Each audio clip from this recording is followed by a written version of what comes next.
ہمیں کیسے معلوم ہوگا کہ ہمارا حج قبول ہو گیا ہے؟ یا ہم نماز پڑھتے ہیں یا ہم اپنے رب سے توبہ کرتے ہیں، کیسے معلوم ہوتا ہے؟ تو اس میں میرے بھائیوں بات یہ ہے کہ جب بندہ اپنے رب سے دعائیں التجائیں اتنی گہرائی سے کرتا ہے، اتنا دل کی گہرائی سے کرتا ہے اور گریہ زاری سے کرتا ہے کہ وہ اپنے آپ کو سمجھتا ہے کہ شاید میں ہلکا ہو گیا ہوں، اب میرا بوجھ اتر گیا ہے، جب اس کو یہ احساس ہو جائے، اس کو سمجھ آ جانی چاہیے اس کی یہ عبادت قبول ہو گئی ہے۔ لیکن یہ احساس اسے ہوتا ہے، کس کو ہوتا ہے؟ کہ جس کے دل میں دوسری بات دوبارہ عبادت کی بھی تڑپ رہے۔ آپ نے حج کیا اور حج کرنے کے بعد ابھی تک تڑپ یہ موجود ہے ادھر آ کے بھی کہ اللہ تیرے خزانوں میں کون سی کمی ہے؟ مالک جس طرح تو نے پہلے اہتمام کیا تھا، اللہ مجھے دوبارہ یہاں سے کسی طرح ادھر لے جا، عمرہ کروا دے، حج کروا دے۔ جس طرح آپ نے حدیث سنی تابعوا بین الحج والعمرہ، حج اور عمرے کو ایک دوسرے کے پیچھے مطابعت میں کرو، انہما ینفیان الفقر والذنوب، یہ آپ سے فقیری کو اور گناہوں کو اس طرح دور کرتے ہیں، کما ینفی الکیر خبث الحدید، جس طرح آگ کی بھٹی لوہا جلانے سے آگ کو صاف کر دیتی ہے، زنگ اتار دیتی ہے، اس طرح یہ حج اور عمرے کا عمل آپ کو گناہوں سے صاف کر دیتا ہے۔ لہذا میرے بھائیوں اس عمل کو کیجئے، اور پھر جو نیکیاں کریں ان نیکیوں کو قائم رکھیں۔ آپ نے وہاں پہ جا کے داڑھی بڑھا لی، اب اس کو بڑھائی رکھیں۔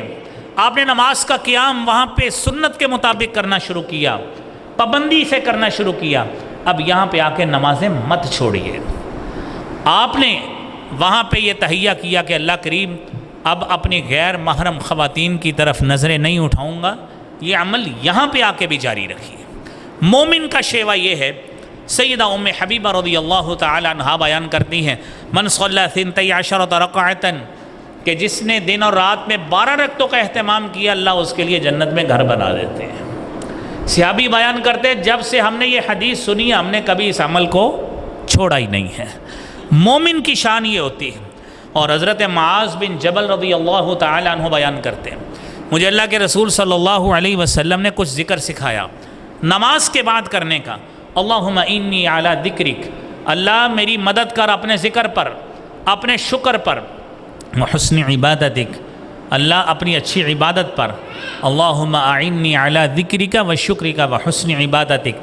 جب سے آپ سے یہ عمل سیکھا کبھی چھوڑا ہی نہیں ہے، یہ مومن کا عمل ہے۔ اور حضرت علی رضی اللہ تعالی عنہ نے اللہ کے نبی صلی اللہ علیہ وسلم سے سیکھا سبحان اللہ، الحمدللہ، اللہ اکبر، نماز کے بعد 33 مرتبہ پڑھنا۔ جب سے سیکھا کہتے میں نے کبھی یہ عمل چھوڑا ہی نہیں ہے۔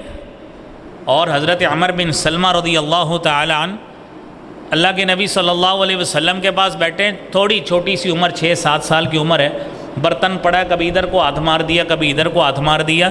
آپ صلی اللہ علیہ وسلم نے بازو کو پکڑا، فرمایا یا غلام، بیٹا 3 باتیں کہیں، آپ بھی اپنے پوتوں کو، نواسوں کو، بچوں کو یہ باتیں سکھائیں۔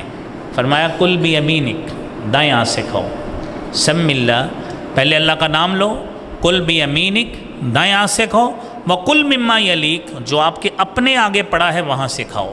صحابی کہتے ہیں جب سے میں نے یہ عمل سنا ہے اللہ کے نبی سے میں نے کبھی اس کو چھوڑا ہی نہیں۔